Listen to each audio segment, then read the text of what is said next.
Hey, what's up everyone? I'm going to show you today how to set up a table of contents like this in your Word document. Before we get started, I'd like to ask that you please like this video as well as subscribe to my channel. I got a lot of great content like this that I'd love to share with you. Also, let me know what you think about this in the comments below. With that being said, let's get started. This is an existing table of contents I have in one of my documents I created. As you can see, I highlighted a couple sections on it, and you can scroll up and down. Simply click on a part of it, and it'll take you right to that page, like so. And you can see, here it is, me doing it again. Here's a new document that needs a table of contents. All I'm going to do is simply highlight the text I want to be in the table of contents, and I'm just going to mark it as heading 1, heading 2, and title, etc.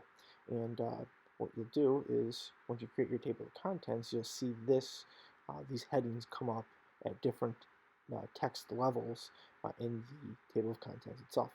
With everything selected the way we want, we're just going to hit the table of contents under the reference tab, and as you can see, this selection pops up right here. And here you go. This is your table of contents. All you have to do is just click on any part you want, and it'll take you quickly to that part of your document. This is a very helpful way to organize large documents, and I hope you enjoyed the video on me showing you how to do this. Feel free to like this video and subscribe to this channel. Thanks for watching. Have a great day.